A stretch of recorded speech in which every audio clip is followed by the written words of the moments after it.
Sin, what is it? How do we identify it?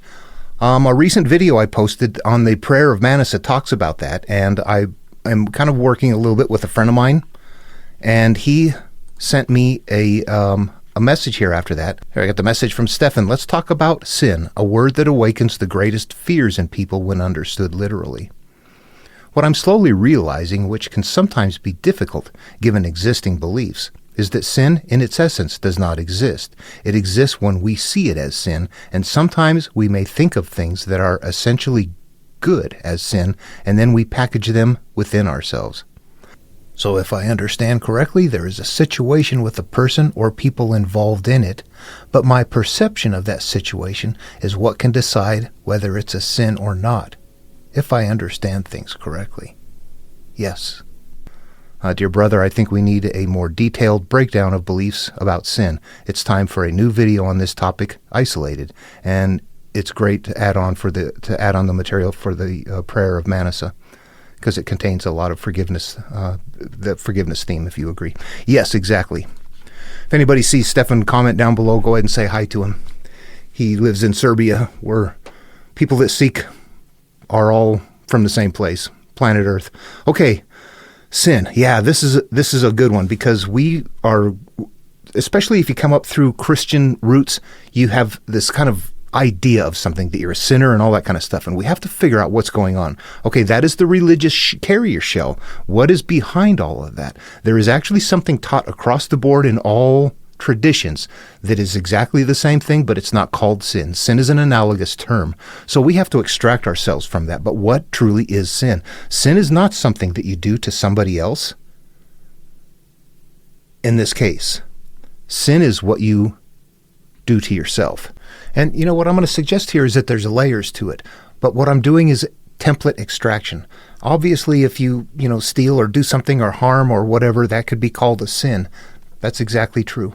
But that's not all it is. That's kind of a vague place, or a vague definition. Really, sin has to be something that's very more specific than that, and it will be. Okay, let's talk about this, because it's going to vary between individuals. It's not going to be the same. Sin is not an action. Sin is a thought process that you are hanging on to that causes adverse continuation of something in your life. That, at the level of template, that's the sin.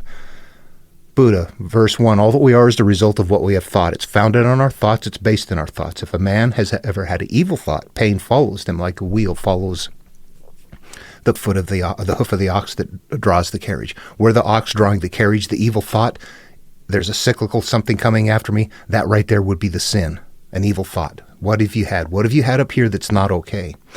Taoism, right in the beginning, the Tao Te Ching tells us that caught in desire, you see only the manifestations.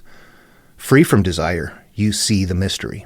So free from hanging on to things, the desire there, that there is the same thing as Buddha's impure thought.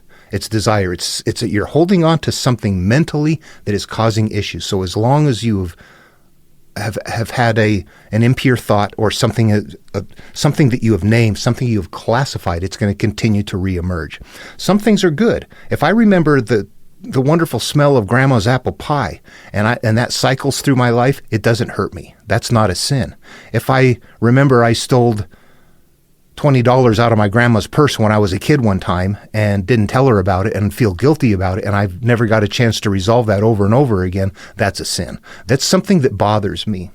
And you know what? As I review this, I don't think that was a very good example at all right there. You could be a victim of abuse. You can have somebody perpetrate something upon you that hurts you. And as a result of that hurt, it doesn't get dealt with. You're told to shut up, and it never gets dealt with. It's a part of your memory. It's a part of your past. It's a part of something that hurts you, and you're holding on to it. What that exists right there as is a sin, or the evil thought, or something like that. What it is a memory and a perception. The way you perceive it, the emotional level of the perception. I like it. I don't like it. I'm ashamed of it. I hate it. Any of those attachments to the memory is the emotion. And when you go pull up that memory, that emotion is right there with it. That is And when it's derogatory to your existence, it's called a sin. It is not something that you did.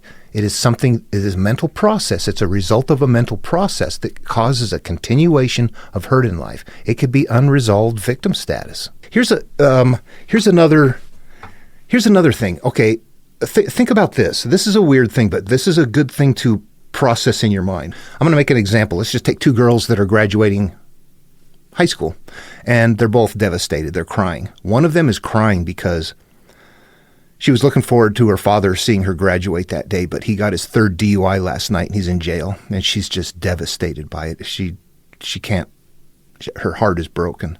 And sitting next to her is another girl that's crying, and she's crying because a couple of years ago when her sister graduated, she got a BMW for graduation from her wealthy family. But since then, the stock market's kind of gone down. Things have gone bad. And she's not getting a BMW. She's getting her mom's Lexus, the used Lexus instead as her graduation gift. And she is equally devastated. You can look at that from outside and go, how can that be? You can't do that. You have to look at it from inside the individual and say, this individual was hanging on to a desire that is not being met, and now they feel a certain way. If you didn't know what the story was and you had some way to measure their emotions, hold a meter up to them. Oh, this girl is really, she's sad about something. Well, this girl's got the same sadness. What is it? You wouldn't know why. That's inside the mind of the girl, of the person. How do I take it? What do I want that I don't get? The things that we take on in the emotional state like that and store them away cause us to continue to flow in life in a collective with all humans in that way. We continue to have those experiences or something like them. They feed to another, to another, to another. We have to extract ourselves from what is driving us along. Now, that having been said, you could take somebody that, I mean, like the Donald Trump, grab him by the pussy. You know, there are people that would do that and never have any shame. Is that a sin? That's not a sin then, because the sin is what the person feels about themselves. It sucks, but if you get to the template, the level of template, a sin is something that you have decided upon in your own mind that is going to cause a continuation of hurt in your life. Throw out the Bible, get rid, whatever the 10 Commandments, all that stuff. I want to deviate, though, here and talk about something and tell you that this is incredibly rare that we're having a conversation like this, and that it's going to be something that when it's exciting and you want to share it with people and it makes sense to you, you're going to turn left and right and you're going to anger people. And you've mentioned that on your video. That's going to happen. Yeah, I have been. There's a point where you can argue, you can watch a theist and atheist, these militant arguments back and forth, and they never get anywhere. And it's like being on a treadmill. It just runs the same thing over and over again, and you never get anywhere. All of a sudden, you come in with something that, I don't talk about creation, or I don't talk about biology with a religious person. Neither one of us are biologists, but I know the Bible, and I start hitting them with things that they don't know, and suddenly there's a different kind of something that happens. There's something to understand here is that many brain types are really we fear death all the time. Religion is as a variety of different things. Religion has morphed. It's all over. Religion really becomes a product of the minds of the masses, but it also helps. It provides comfort from fear of death. So if you take away that comfort from fear of death, what's underneath that? What is underneath? If you're telling somebody your religion isn't right, and you can start demonstrating that, it feels to that person like a death threat. You got to be careful. It is serious stuff. People that have made big deals of this in the past, they don't fare well. This is so big, and it's so hard. We're so far removed from it. People don't get it. I'm going to tell you, I think the average human is just really, there's no cognition. They don't think anymore. They just believe something and drive on like automatons. The world is, you know what? You get here, you're going to see that stuff too, and it's not going to feel good, and there's nothing you can do about it. Our task evolving was to understand, to know, to feel. We were a barometric instrument, a safety net for the group. You can see farther. Your spatial awareness is bigger. Your sensation is bigger. Your need to know is bigger. That is wired into your brain. And today, it will scare other people that aren't that way. So you got to be careful. You know what? What you're doing is something that is very analytical. You're just going through processes to prove things, to verify things. You're going through that, and they don't do that. And they're really driven for joy, fear, joy. And you're going, you know what? I have fear and joy too. However, I have to set that to the side and go with what's real. And you're doing something different in your mind than they are. It's not going to line up. If we were to look at the Bible and first sin, for example, the idea that because Adam sinned, that man sinned, that now that is why everybody is born a sinner, because of first sin. That Jesus came, though, however, and died and saved you for your sins. As long as you believe in and worship Jesus, you're good to go. Your sins have been absolved by the death of Jesus. So there's this whole thing that's twisted up in there going on. And I think to myself, what if I was God? What if I was at home punishing my children because here's one that did something bad? The rest of them didn't do anything bad, but I'm going to punish all of them. And as they grow up and they have children, I'm going to punish their children too because of what someone did right there. I'm going to look at that and go, boy, that's just not the kind of thought process that's very reasonable. Would a God do that? If there's a God out there doing that, I'm going to say that God's kind of inadequate in the thinking area. And I'm more inclined to say I think that is a manipulation tactic, that if you think through it, it's like, come on, really? That's why I'm so isolated. It is difficult to talk to people. There's a depth that you go to at some point that it's like, wow, nobody's here. Nobody else is here to talk about this stuff with. There's people out there doing, you know what? What I don't want to do is follow someone's, I've done all of that stuff before. I've done all the Eckhart Tolle videos. I've got books. I've got things. You mentioned, what was it, Neville Goddard or I don't remember his name. I've got a book from him up there, though. Some of the other ones, yeah, we're going down that same path. Voracious. Read. I'm seeing this. See, what happens at that point is you're no longer, what you and I are doing is we're sharing the information, but we're making it a personal path. They're all teaching and, people are listening and whatnot, but there's a point where you get into the material and it becomes yours. Eckhart's a wonderful teacher, but at some point you have to stand up and say, okay, I'm taking this trip. I got to do this for myself now. That's when the called person is there and it's time to go and you are able to leave the past behind, then it becomes a personal trip.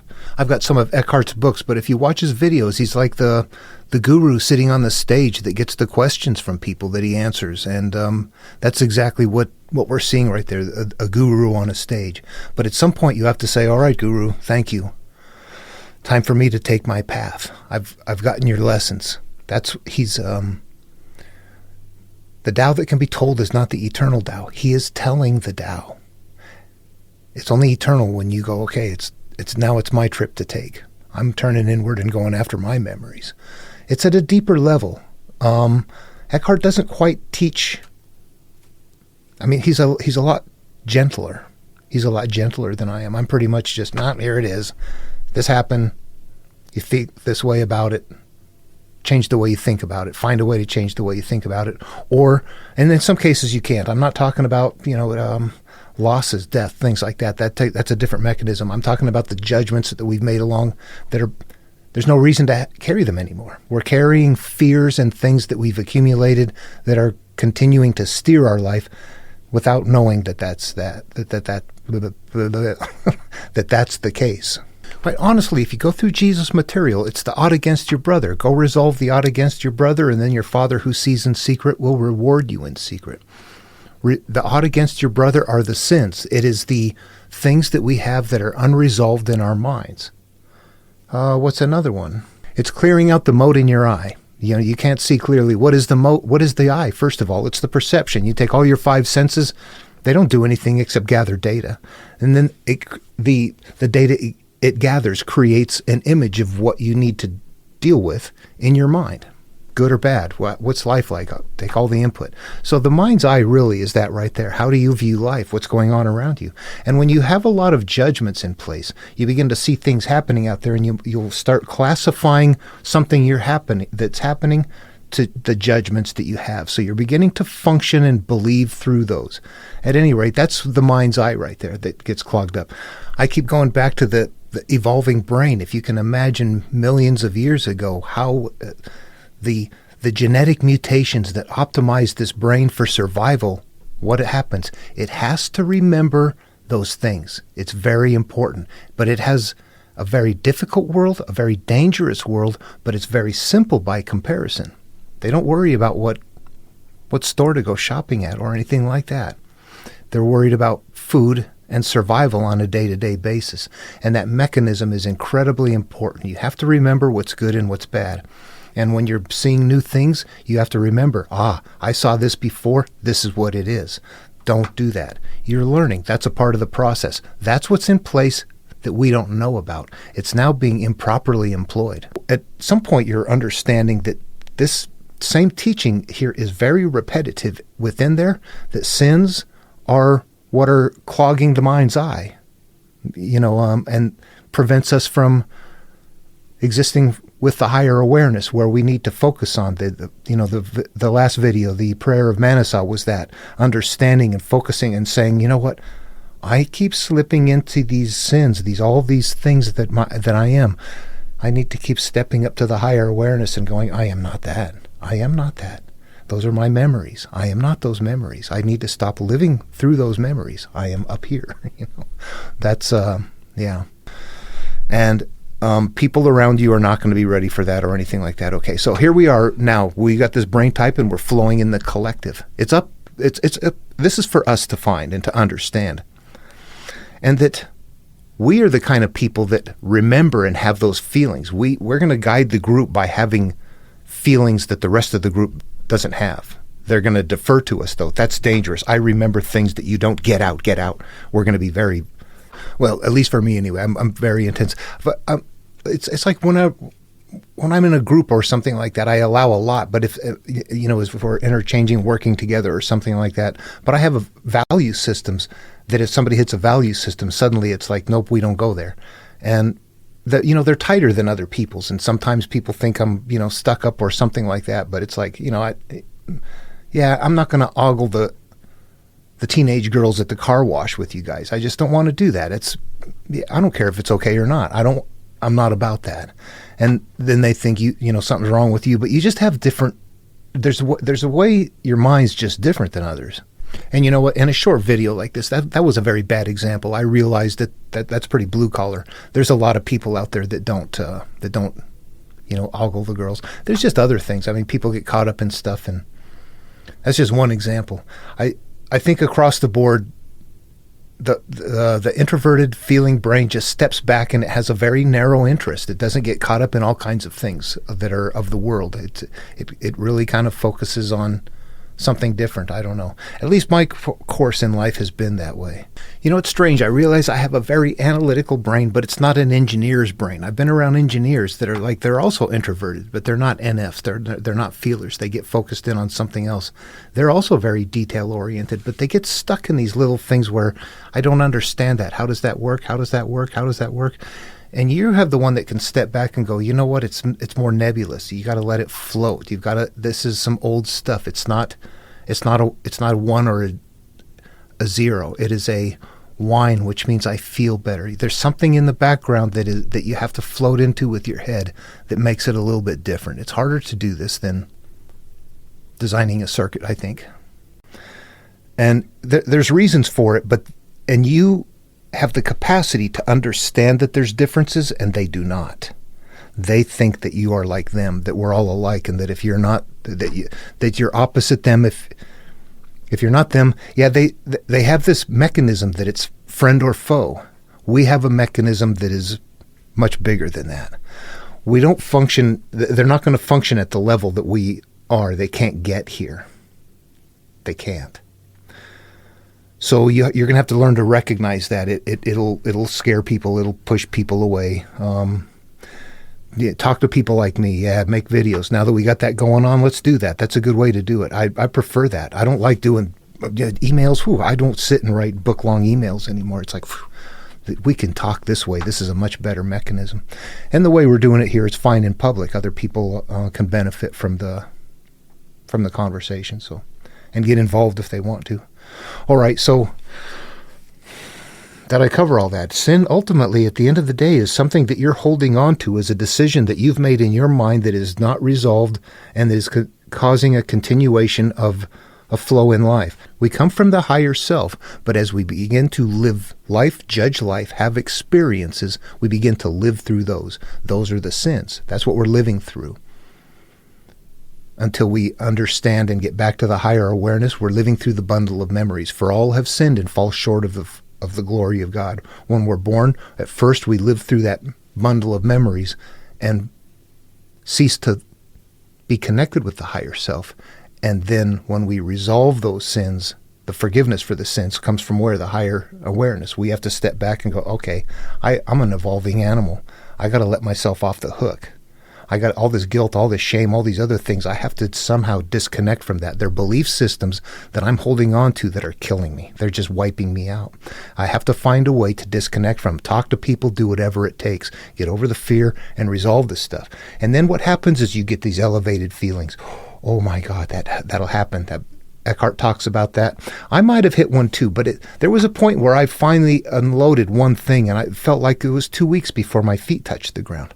I was not understanding that there was two people up here at that point, though. I just knew that I resolved something that I was holding on to that was so burdensome that when I let it go, I just felt like I didn't touch the ground again. And I thought, this is a wonderful feeling. But what happens is we get used to that. It goes the opposite way. When you get hurt, you feel bad and you get depressed, but eventually you learn to live with it and you deal with it. We're coming down and we don't know it. When the stuff is lifted, we're going back up and we don't realize it. But as you sit there for a while, you get used to it. So that elevated feeling is not going to stay there. You're going to be living it. It's going to feel normal at some point. You're going to see other things as time goes on, though. As you clear all that stuff out, other things will happen, like just things accidentally work the right way all the time. Oh, I did the wrong thing over here. And then you look later and go, boy, that was a good thing. It's a good thing that happened, that accident. You know, things begin happening in a different way. You begin to experience life different. And you have to give it a little bit of time.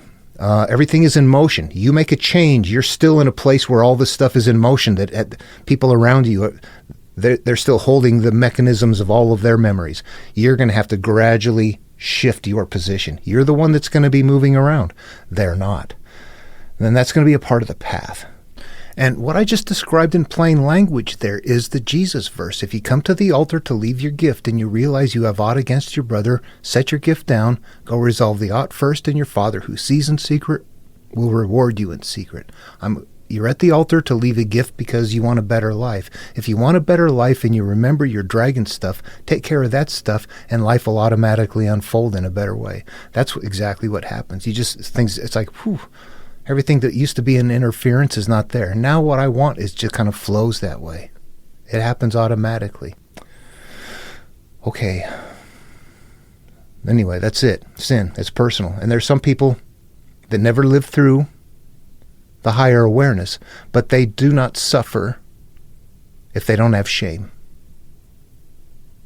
If you have shame, you have this brain type, and you're going to suffer for that unless you resolve it.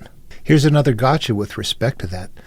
You're going to feel like you need to unburden, and you're going to talk to people who on the other side of this story might look at you and say, I don't remember, or shut up, get out of here, or I don't give a fuck, get out of here, I don't even want to hear it. But it doesn't matter. You still have to humble yourself to that individual. Even if they don't reciprocate, you've done your part. You've unburdened it mentally to the best that you can. And now it's up to the other person to do what they want with it. That's not your business. Your business is your brain, how you perceive it. So you might run into that and just know that that's going to be a normal part of it. I have literally been scoffed at and told that I'm ridiculous for trying to resolve old things or something like that. But just let it go, let it go. Meanwhile, you're like, whew, I'm dragging this with me. It's different. It's different. And you will notice in them that they don't let their stuff go. They just don't look at it. Adam and Eve got covered in the Garden of Eden, covered because they were what? They were naked and ashamed. The shame, yeah. Shame's a biggie. All right. Anything that you hold on to, even if it was done to you, it is a sin. Or an evil thought, or a desire, caught in desire. All of those analogous terms that don't mean what they sound like. They're all mystical. They're not in plain language. Every one of them has to be worked out. And when you do, you go, they're all teaching the same thing, just using different analogous verbiage. But you have to analyze what each one of them is. Karma and the measure you mete unto others will be likewise meted unto you is the same thing. But it sounds difficult until you realize karma is cause and effect. And the measure you mete unto others will be likewise meted unto you is also cause and effect. You have to get to that level that this memory, this thought, this thing that I'm living through that is hurting me is a sin. Yeah, that's it. You know, it's weird. You have to think about it this way. Just picture Big Brother playing doctor and nurse, you know, getting a little, pulling the pants down with the two younger sisters. And one of them grows up and thinks, I hate what happened.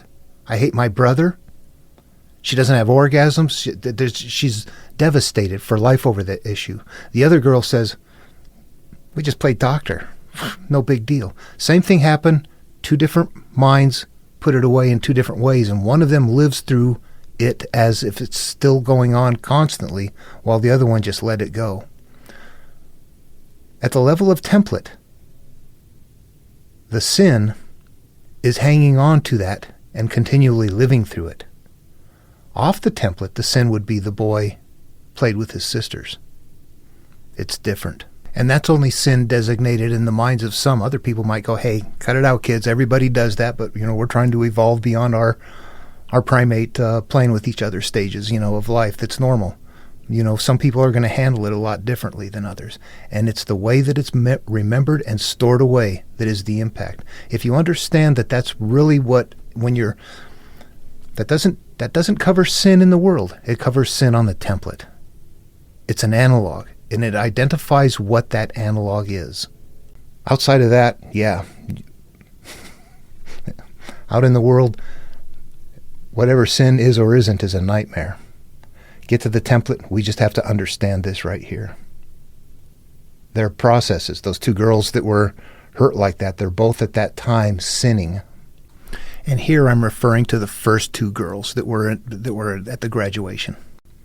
What they're doing is, unbeknownst to them, utilizing their mind to store a feeling and a memory and create themselves further by thinking that right there, not realizing that. We have to extract ourselves from those because we all do that. You have to say, that's exactly what happens to me too. You know, I want to say a couple of additional things. This is so complicated, and of course, if we could banter back and forth, we could have a better conversation. I'm making this, and I just saw that you made another comment, and the morality and all that sort of thing. Yeah, the outward-looking thing, it's so different.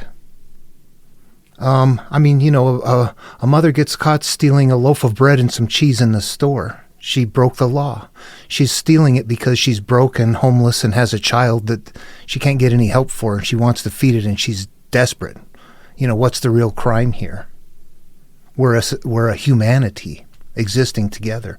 There's other people that come in and steal just because they want something. Oh, those are cool sunglasses. Yeah, that's completely different. What is behind it? What's driving the individual? What's the motivation for it? So then we get into what is a crime in civilization, a crime in humanity, a crime that it starts becoming, sin becomes something that becomes very flexible. If I steal something because I'm going to die if I don't steal it, what am I doing? Am I being immoral? No, that has nothing to do with morality. That's a survival issue. Somebody looking at it might judge it as something in some way. Maybe doing a conduct or an act against somebody, that would be, you know, an immoral thing.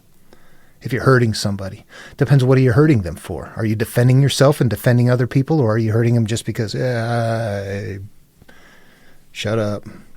So sin on the outside, physically outward, it's so difficult. It's something that we structure that comes in through a religious ideology that is really intended to work into the psyche of humans that need this material to cause them to act in a certain way that is supposed to be a good way. And we see that in some cases it might be helpful.